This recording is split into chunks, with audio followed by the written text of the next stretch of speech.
శివుడిపై ఉన్న తన భక్తిని చాటుకున్న ఓ భక్త కుందేలు. ఒక అడవిలో చిన్న కుందేలు ఉండేది. దాని పేరు చిన్ని. తనతో పాటు ఉన్న ఇతర జంతువులు ఆడుకుంటూ కాలక్షేపం చేసేవారు.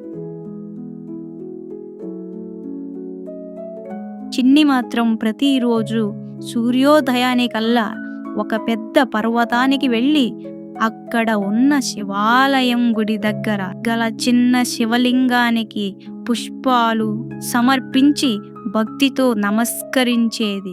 ఆ చిన్నికి పెద్ద పెద్ద పూజలు, మంత్రాలు ఏదీ తెలియదు. ఆ చిన్ని హృదయ పూర్తిగా భగవంతుడిలో లీనమయ్యేది. ఒకరోజు భారీ వర్షం కురిసింది.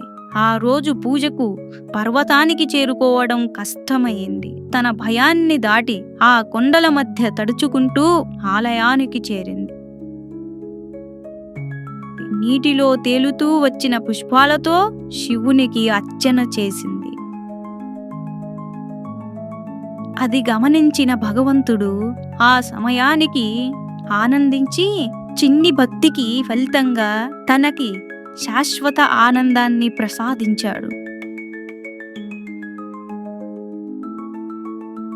అప్పటి నుండి అడవి జీవులు చిన్ని అనే పేరుకు బదులుగా భక్తి చిన్ని అని పిలవడం మొదలుపెట్టారు. దీన్ని బట్టి మనకు అర్థమైంది ఏంటంటే, నిజమైన భక్తికి ఏ అడ్డంకులు మనల్ని ఏమీ చెయ్యలేవు. హృదయపూర్వకంగా చేసిన ఆరాధన దేవునికి చాలా ఇష్టమని తెలుస్తుంది. ఈ వీడియో మీకు నచ్చినట్లయితే please like, share and subscribe చేసుకోండి.